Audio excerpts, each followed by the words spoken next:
Hey friends, welcome back. Okay, so today we're gonna chat a bit about coaching, like personal coaching or leadership coaching. I'm kind of like talking about them almost interchangeably, but I know that they're different, sometimes done by different types of leaders, what have you. But coaching in general, I think is really, really great. And I recommend almost everyone that I know to participate in it in some way, shape, or form. And coaching is different than managing or mentoring in a lot of different ways.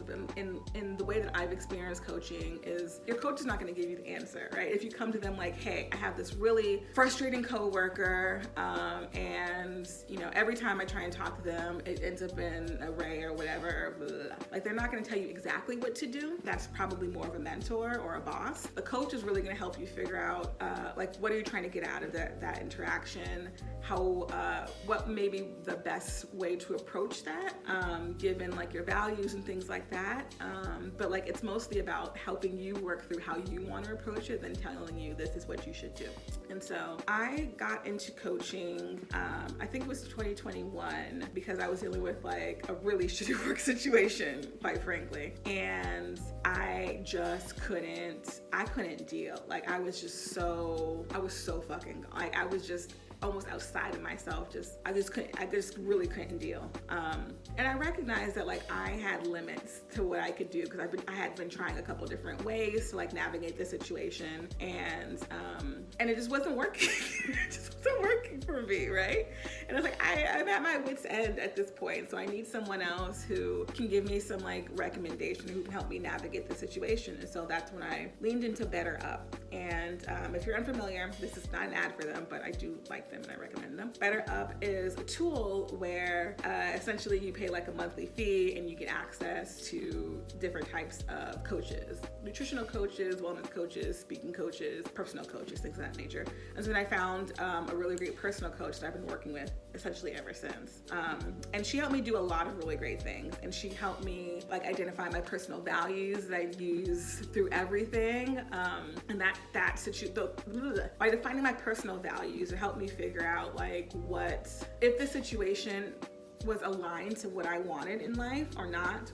And it helped me kind of discern between new positions, like after I left that organization, as I'm presented with these opportunities or I'm in the running, like, is this actually really gonna help me get to where I say I want to be, right? And so those values really helped me in a lot of different ways. It also helped me determine like goals for my work life and my personal life. And why that's really big for me is that like I was super clear on what I wanted to do work-wise, right? Because that's kind of essentially where I've put my energy for the past, 15 plus years, is focused on my career and how to progress and how to do all these things. And even though like I was more or less enjoying my personal life, it was going without like, I was aimlessly living.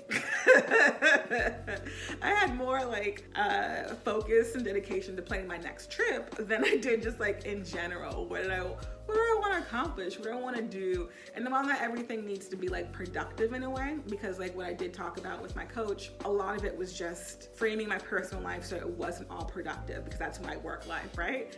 And how can I focus on healing, on self-care, on living the soft life, on just literally being as opposed to always doing something. Anyway, I digress. It gave me a lot of things. It gave me support when I needed it, a different perspective. It literally helped me grow in a lot of different ways. It helped me like regulate my emotions as I was dealing with these shitty ass experiences, because I would be up and down and all over the place. And like it really helped me like get to a much more like consistent zen where I can take more.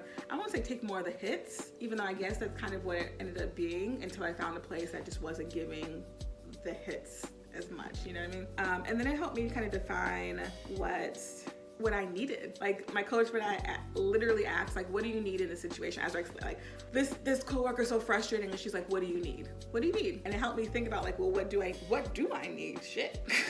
In this situation in order to feel, complete, whole, heard, whatever the case may be. And then once I realized what I need, how can I advocate for that for myself? So as you can probably tell, big fan of coaching. And even though I went in with like a specific goal in mind of like how to navigate this like hard situation, that doesn't mean that you have to have a specific thing that you want to solve, you could be going in to also understand, maybe you have a lack of goal and you need help defining that, right? And so as I was telling you with my personal life, I had a lack of there, and she helped me define it and then figure out measures of success and all of those types of things. But personal coaching can come in a lot of different ways. If you have a specific goal, if you don't have a specific goal, but the goal of coaching is that hopefully during that time, or really early on in that time, you develop what the end goal is for, let's say, maybe this chapter of your life or this lane in your life, so that your coach can hold you accountable in the progress towards it. And it doesn't always have to be like consistent progress. It doesn't always have to be big leaps or whatever, but like at least my coach, she's always talking, like she almost ends every call with like, what are the actions or practices do you want to do between now and our next time? And it can just be something as simple as, I think one of the last times, it's just like, recognizing my moments of growth or recognizing when I'm just, allowing myself to just like be, as opposed to constantly doing something in order to feel productive. Like, it could be just that simple. In any case, today's conversation is a little bit different in the sense that, in addition to the spiel that I just gave, we're gonna chat with an actual PM and leadership coach, so they can tell you a little bit about what they do. They can tell you like how they got into this and why coaching is important to them. And I think it's gonna be like, a different take on these conversations that we're having with Melanated Insights. And I would definitely love your feedback on if you'd like more of these examples. And I personally have not used her service, but we have had lots of really great conversations about just her life as a woman of color and product. And a lot of the influence like that I've had chatting with her is actually what helped me kind of take that leap to start Melanated Insights to begin with. I think I mentioned in a couple of videos ago, I said many, as if there's like 200. Anyway, in videos prior that like I had conversations with lots of women of color product people and the frustrations that we've all kind of come across. And it's interesting how like we've lived very similar lives and had very similar issues, and she just happens to be one of them. Anyway, so this is where like the editing magic happens, and we'll go to that. All right. Well, I'm so excited to kind of, I guess, have you as like the first official guest of Melanated Insights. Yay! So why don't you introduce yourselves and we can kind of get into the chat. Sure, yeah. Hi, everybody. My name is Vinamrata. I am currently a product manager at Match Group. But before that, I've worked at a lot of different companies. I was at 2 Series A startups, one where I was leading product. And I've worked at Thumbtack and Google, basically doing product my whole career. And I am also transitioning to becoming a product and leadership coach, which I guess is what we're going to talk about here. Yeah, absolutely. I've talked a little bit about my experience with coaching and how I love it. I went through Better Up to find my personal coach, maybe in 2021. Maybe that's the right year. But how did you kind of get introduced to coaching and like what made you with it? Yeah.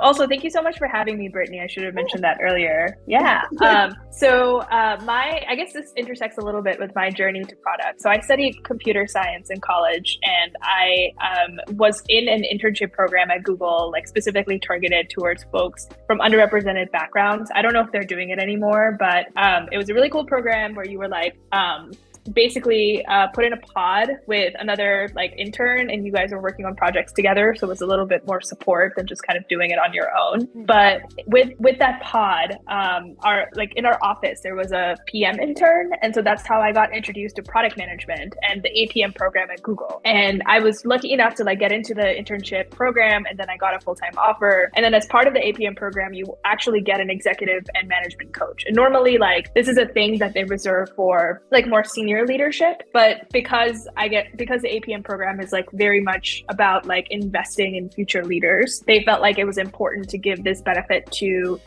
entry-level employees, which is really cool. And so that's kind of how I was introduced to management coaching, because they have like a series of coaches that they work with, and you meet them and you get to pick whoever it is that you want to work with. And so I went through like 3 different coaches until I found a person that I'm still working with this day. That's amazing. Like, if you're able to share a little bit about like going through the different coaches, like what were you looking for and why didn't like one coach work for you, but you ended up finding what really did? did? Yeah. So I think my first coach that I met, so I guess this goes back a little bit in terms of what I was trying to work on. I think when I first started as a product manager, I had a really hard time speaking up and being confident, and just a lot of the imposter syndrome type things that I know, Brittany, you've talked a lot about in your videos. But I really struggled with that. And I felt like that was really holding me back. And my first coach, I felt like was very good at validating me, but didn't really give me any real insight into my issue. I felt like it was more of a therapy session where I was just talking about my problems,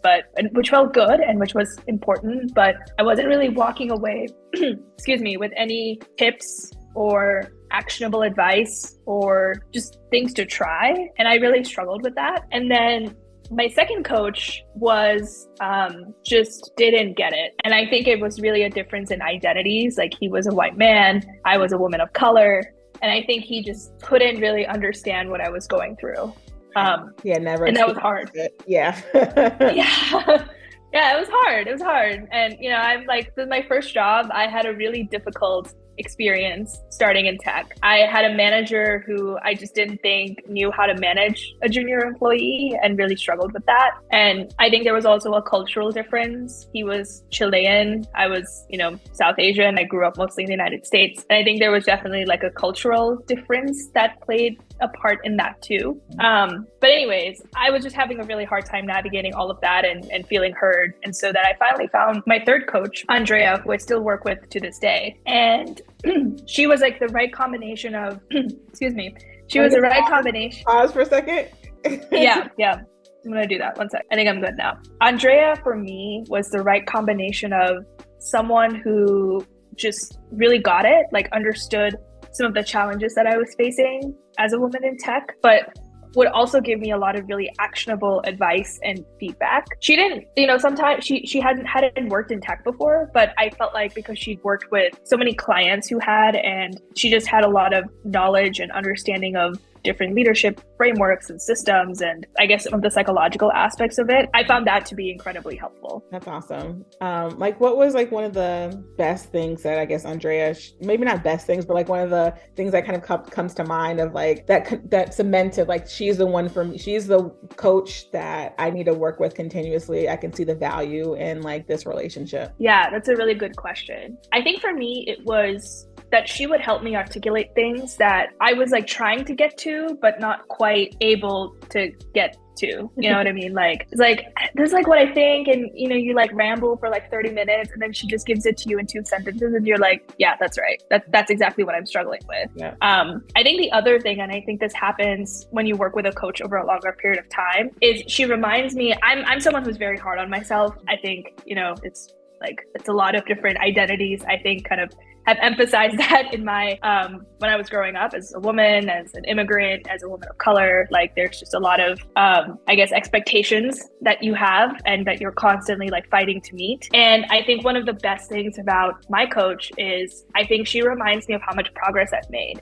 One of the things that I really struggled with in my product career was like managing up and just being really intimidated by leadership and holding my own. And Andrea would constantly remind me, she's like, Vinamrata, like 2 years ago, like, this is not something you would have been able to do. Or, sometimes I would get really frustrated by certain types of behavior with my coworkers, and I would like come out in unproductive ways. And she's like, Vinamrata, 2 years ago, you would have been like so upset over this small thing. And like, look, like now you're handling it in such a mature way. So I think just reminding myself of the fact that I have made progress and that I am getting better, even though, I still have a long ways to go, I think has just been very helpful. And the last thing I would say is I'm also a creative. So I write fiction in addition to being in tech. And that's really become a much bigger part of my identity than it had been when I started as a product manager. And Andrea is also an artist. And so when I'm struggling with my art and that impacts my work, or when I'm looking for, more ways to express my creativity in my life, whether it's through work or other projects, I find it very helpful to talk to her about that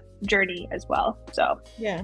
No, that's a really amazing. And like your point about like acknowledging your growth is literally something that I've been talking with my coach about the last maybe 2 or 3 weeks, where almost one of one of the takeaways was like her, like literally like being able to identify, hey, you've grown in this way, or like identifying those moments of growth and kind of sitting in it for a minute. And the same way that you talked about, like not being as frustrated with people or something someone doing some fuck shit, and then you're just being like, all right, you like, it doesn't swirl you like it did, like you said, a year or two ago. And she reminds me, I have some things that she said that I have written, kind of like little mantras that I remind myself, Nice. like the process, and things of that nature. And she's like, yeah, Brittany, I hope you recognize the growth here. And I'm like, I can see that. I need to celebrate our flowers more. So I do appreciate that as well. Yeah. No, same here, for sure. And it's helpful because, I mean, it's funny, like I was having a conversation with someone who's also a coach, by the way, about the fact that sometimes coaching feels like you're filling in gaps for what a manager should do. Because if you had a good manager, they would help you with some of these things, right? Like recognizing ways in which you've grown, like giving you that actionable feedback. But I don't know if I agree with him, to be honest. Because I think that I think it's a good point, and I think it makes a lot of sense. But I think it's also a lot of expectation to put on a manager, and managers themselves aren't often set up for success. And if you change managers or managers leave, like there's no like continuity, and you can't guarantee that even if you stay at the same company for whatever number of years, which is also not very common in tech anyways. So I think it's hard. And I think that's where coaching can be really helpful, especially if you're working with someone for a longer period of time, because they just see you grow. And because they're not, associated with the company or have some kind of agenda, it's just a lot easier to be able to talk to them about things that might be tricky with your manager. 100% agree. And to your point that like their manager is so hyper focused on that project, that company, that thing, like you said, that's just one part of your life. Like your work life is just one part of you. Like there are additional things, whether you have a side business, side hustle, passions. Yeah. And my coach talk about like just really personal of like, how are you prioritizing your self-care when times of strife and stress and things of that nature, that like, it's like where that line comes with like your manager, you don't want to talk to your manager about the self-care that you do. And if you do, maybe there's a limit to that, but to your point, a coach can definitely cover a wider variety of topics, and be that like, consistent throughput as you kind of grow in your career, for sure. Yeah. Like, I mean, another example is like, I've always been like part of before joining my first startup, where there's like a formal like promotion process, and like, it's like, you don't really have to advocate for yourself as much because there's like a process that's kind of doing it for you. And I had good managers. So like, I got very lucky in that way. But then when I entered the startup, it was very much like, you have to advocate for yourself. Like you need to put together the case. You need to like, be like, I want this and I deserve this and here's why. And that was so scary for me. Oh my goodness. I was like, I don't care about my title. I don't want to be one of those people. Like, I just want to do good work. But I also like, want to get paid fairly. And like, I deserve, to be valued for my contributions. And I remember like when I realized I had to do this, I was like, okay, like gotta go put this together. And I was like, felt like I was gonna throw up the whole time. And the conversation. And then I talked to my coach. I was like texting her every day. I'm like, I'm so nervous. I don't know what I'm doing. Should I do this? I wouldn't do that to my manager because the person I'm supposed to convince is my manager. Right. Like it's like you can't. Yeah. So anyways, that's a great example. So what kind of made you come to or decide to move to the other side and like actually start this coaching business and helping others? Yeah. So I recently, like a couple of years ago, transitioned to people management. And it's something I'd always been very curious about because I felt like I had some very difficult managers that I worked for. And actually my coach kept telling me, she's like, you would be a really good people manager because you've just been through, some very bad, toxic situations. And now you know what not to do. Yeah. Been there, done that. Yeah. Right? And I was like, okay. And I did it. And it was, there's a lot of aspects of people management that I'm like, I don't know if I like this, but I definitely loved the mentorship, like seeing people grow, helping people believe in themselves. And I do this for my friends too, whether they're in product or engineering or whatnot. It's just something that very naturally comes to me. I don't know, like a maternal instinct or something like that, where I like to just take care of people, especially from a professional context. And so for a long time, I've been thinking about like, okay, like maybe this like means something. But I didn't really act on it because I was like, like, I don't know if I should do this. I don't know if I'm like good enough to do this. Like, just, it's normal, but not normal, like imposter syndrome-y kind of thoughts. And then I think I just realized, I was like, this is just something I want to do. I should just like go do it if it makes me happy. And it's one of the biggest parts of my jobs that I love. And so I was like, well, why not just spend more time on it? And that's how it all began. I love that. Yeah. And I will completely agree. Like even all of this, even Melanated Insights had been in my head for maybe a year before it came to fruition in some type of way. Yeah. All the reasons why I shouldn't do it. I don't have the time to do it.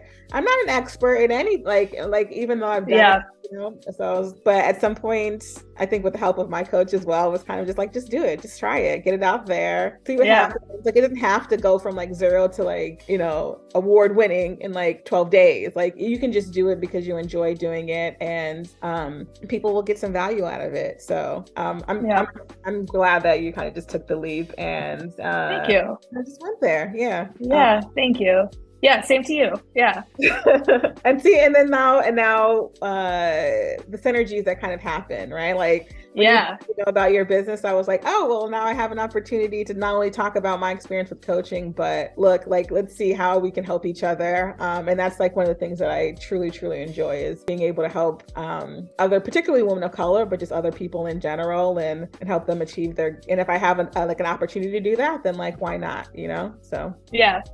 No, and I think that what you said is, I think, very lacking in tech. Like, I feel like, there's like product influencers. I don't know if that's the right word, but it's kind of how I describe them. Yeah. And they're great. And I'm glad that they're putting out content, but I don't think it necessarily means that there shouldn't be less content from other people, especially because I do think the product influencers could be more diverse. Point blank. Yeah.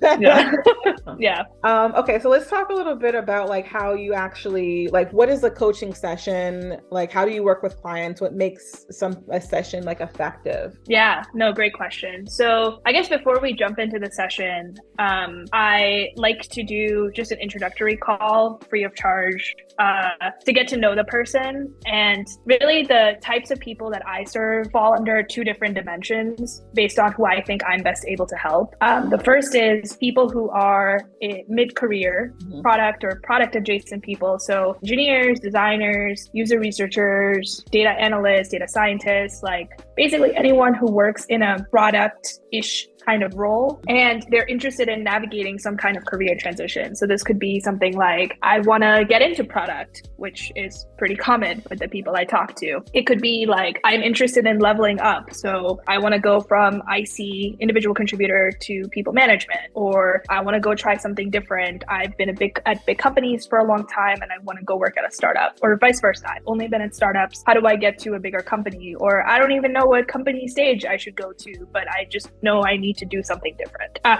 All of those transitions are things that I've gone through in my career, and I feel like I have some level of experience, advice that I feel like I can impart on folks, in addition to just the coaching methodologies of asking a lot of questions and making people feel heard and validated. So that's the first bucket. The second bucket's a little bit different, inspired by my startup experience and kind of how I met you, Brittany, but is for early stage product managers. So product managers who are working at early stage companies who are interested in having more support, like day-to-day support with their product work, or day-to-day support with more leadership skills. Because when you're at those small companies, you have nobody really to lean on.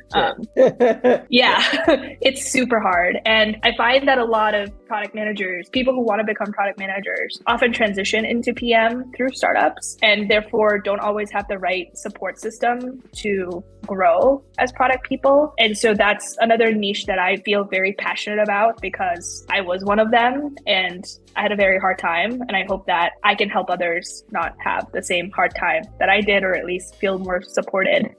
in whatever ways I can help them. So the introductory session is really just for me to understand, like, do you fit in these buckets and can I help you with whatever it is that you're looking for? Because if I can't help you, I don't want to waste your time. I don't want to waste your money. Like, I want to make sure you get the help you need, and I can refer you to someone that I know of or a directory or something so that you can find the right person for you, because that's ultimately what I want more so than anything. Sorry, go ahead. No, I was like, no, that's great. And I really appreciate like your second bucket of calling out how hard it is for early stage. Because it's super hard in a way that I think most people don't expect. And in a recent job, like I had an associate at like an early stage startup. And in my opinion, like that is not the stage for like any type of associate PM, because there's a lot of like, structure and like basic learning that can't happen at a early stage startup when you're literally pivoting every other week, and it's just like you just got to get the shit done. And though in those cases, like even as a manager, you try and do your best to like set the right expectations and best practices, but there's only so much that you can do as you're still trying to like hold the ship together. Yeah, as you're like exactly doing the things. So no, I personally really appreciate like having me being able to even like recommend people to a resource that where like the current stage of company is just not set up to like really support you in your like the personal and professional growth. Because I never knew where to send people outside of that, So like, yeah, I appreciate you calling out that need in that gap kind of in the market. So yeah, no, definitely. And yeah, I'm like I said, like if I can help anyone, I'm very happy to in whatever ways make the most sense. But once I have a good idea of like what you're looking for and how we can work together, and you're on board with that approach and that plan, and we kind of work through the logistics, then we start the work. And I think what's interesting about coaching is that I think some people come into it expecting like, okay, so it's going to be like school where there's a teacher that's going to teach me things and there's like a structured curriculum, and that's like not coaching. But it's also not always necessarily like therapy. It can be like therapy where you just come in and you just talk, vent, vent, and that's it. It's like somewhere in the middle where there is a little bit of structure, but not to the point of like that there's like a curriculum or something that you're necessarily following. Sometimes it can be, but it really depends on the person. So sometimes, like, for example, if people are looking for help with something like I talked to this one person about helping them with leading with confidence. And that's something that that there's no like curriculum for. Like I can't like go study how to lead with confidence. It requires both an understanding of, okay, what's your mindset? Like what happens in these situations, and really like picking them apart and really like tracking your feelings over time and tracking your progress over time. But it does involve some like tactical stuff around like, okay, so if your fear of confidence or your lack of confidence while leading, or your self-perceived lack of confidence is coming from, not being confident in the content, then how do we get you more confident in the content? And that's where like, the fact that I'm a product manager, I can give you a little bit more feedback and structure than like a more traditional like, life coach, management coach, stuff like that. So that's where I think coaching can get really tricky, where it's like, there is like a set roadmap of like, okay, these are like the skills we're working on, or these are like, the high level things we're working on. But each session is very much like, it kind of depends on what's going on in your life week over week. And that influences, what it is we talk about, even if it is like in the general vicinity of like the goals that we've kind of aligned upon. I don't know if I answered that question very well, but it's a little fuzzy. I can try to make it more concrete if you want. I mean, I think it's good to share, like, there's kind of a range. It really does depend on the person and like what their needs are. Cause like, even in my experience, sometimes some months, not even like sessions, sometimes months are just about firefighting. Yeah. I got into coaching because I needed like specific firefighting help. And then like once that fire was like subdued, then it was like, okay, now let's focus on actually what are my goals and what do I want to achieve? Like, where do I want to be in this? Is it this company? Is it not this company? Do I want to change careers? I'm going to like, and then like the conversations kind of flow to kind of based on like how that goes. And so there's definitely been moments where it's been truly venting, truly like focused firefighting, and then kind of like the creation, and then like my coach holding me accountable to like what I say I want to do. Like even the Melanated Insights, it probably took me 6 months from talking about about it with her to like get it off the ground. But like in between those times, she would ask me, so have you recorded? You know?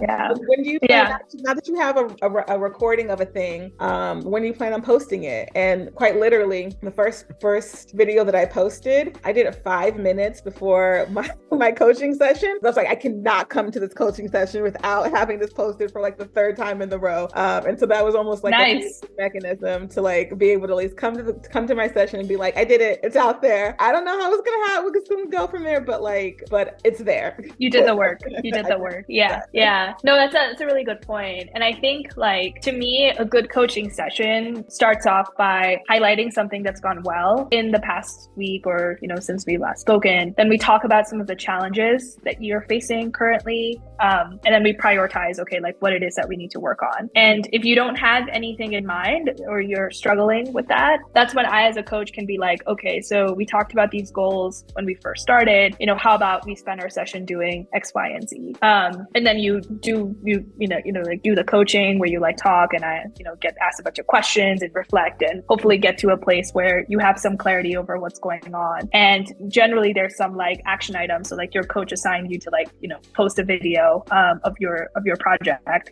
and you know, the action item can really vary, but ideally that is the thing that you do outside of coaching that really propels you towards progress. And to your point, like I love what you said about accountability, because I think that's also a really big part of it. 100%. And I appreciate that, like, at least with my coach, like the accountability is there, but there's not like you feel bad if you didn't do the thing. You know, there's not like the guilt that comes along with it. So like, I feel like coaches like are a really good middle ground, like you said, between like therapy and like managers, where like, if you didn't do the thing for your manager, then like, you know, you kind of fucked up. You're in trouble. You did something wrong, you know, but like for a coach, it's like, okay, now what do we want to change about like next week in order like to set yourself up for success so that you can accomplish the goal that you want for yourself? Because essentially you were both wanting the same thing, which is for you to accomplish your goals. And I also appreciate that they're just like realistic.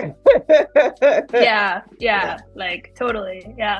And I think the other thing about coaching that's interesting is, and like why it's helpful to have some structure, but I also don't like to lean too much into the structure, is because I think it's your time, right? Like this is really your space. And if there's something that is not working for you in terms of following a particular like rigid structure, then I think, you know, it's important to voice that to your coach so that they can make the necessary, you know, changes or adjustments. And that's why I, as a coach, like, I don't like the coaching style that's like completely, you know, you as a coachee, I guess, have to come up with all the answers. Because I think some coaches are like that, where it's very much like, so what do you want to do? So what do you think is the right answer? And I think those are good questions to ask. But sometimes when I'm coached that way, I get frustrated where I'm like, well, I don't have the answers. That's why I'm here. You know, if I had all the answers, I wouldn't be here.